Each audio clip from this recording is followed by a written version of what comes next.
بسم اللہ الرحمن الرحیم۔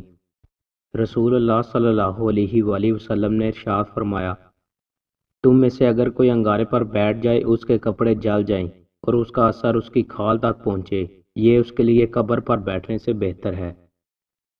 رسول اللہ صلی اللہ علیہ وآلہ وسلم نے ارشاد فرمایا، روزانہ 5 وقت کی نماز اور ایک جمعہ سے دوسرا جمعہ بیچ کے گناہوں کا کفارہ ہیں جب تک کہ کبیرہ گناہ سرزد نہ ہوں۔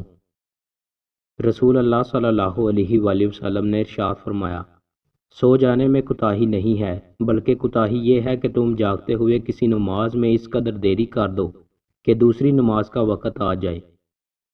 رسول اللہ صلی اللہ علیہ وآلہ وسلم نے ارشاد فرمایا، مومن اپنے شیطانوں کو اس طرح تھکاتا ہے جس طرح کوئی شخص سفر میں اپنے اونٹ کو تھکاتا ہے۔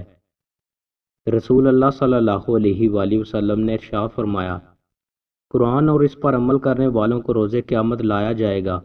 سورہ بقرہ اور سورہ آل عمران اس قرآن کی صورتوں کے آگے ہوں گی، گویا وہ سیاہ بادل ہیں یا دو صاحبان ہیں، ان کے درمیان روشنی ہے یا وہ پرندوں کے دو گول ہیں جو صفیں باندھے ہوئے اپنے پڑھنے والوں کی طرف جھگڑا کریں گی۔ رسول اللہ صلی اللہ علیہ وآلہ وسلم نے ارشاد فرمایا، میرے گھر کی چھت کھول دی گئی، اس وقت میں مکہ میں تھا، پھر جبریل علیہ السلام اترے اور انہوں نے میرا سینہ چاک کیا، پھر اسے زمزم کے پانی سے دھویا، پھر ایک سونے کا تشت لائے جو حکمت اور ایمان سے بھرا ہوا تھا، اس کو میرے سینے میں رکھ دیا، پھر سینے کو جوڑ دیا۔ رسول اللہ صلی اللہ علیہ وآلہ وسلم نے ارشاد فرمایا، اپنی اذان اور اقامت کے درمیان اتنا وقفہ کرو کہ پانی پینے والا سہولت سے پی لے اور کھانا کھانے یعنی افطار کرنے والا تسلی سے کھانا کھا لے۔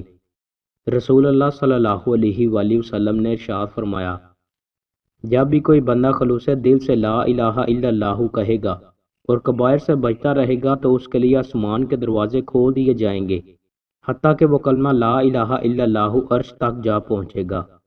زیادہ کھا کر ڈکارے مارنا۔ حضرت عبداللہ بن عمر رضی اللہ تعالیٰ عنہ فرماتے ہیں کہ ایک شخص نے رسول اللہ صلی اللہ علیہ وآلہ وسلم کے سامنے ڈکار لی تو آپ صلی اللہ علیہ وآلہ وسلم نے اس سے ارشاد فرمایا، تم اپنی ڈکار ہم سے دور رکھو، اس لیے کہ دنیا میں زیادہ پیٹ بھر کر کھانے والا قیامت کے دن زیادہ بھوکا رہے گا۔ دوستوں، مزید اچھی ویڈیوز کے لیے ہمارے چینل کو سبسکرائب لازمی کریں۔ بہت شکریہ۔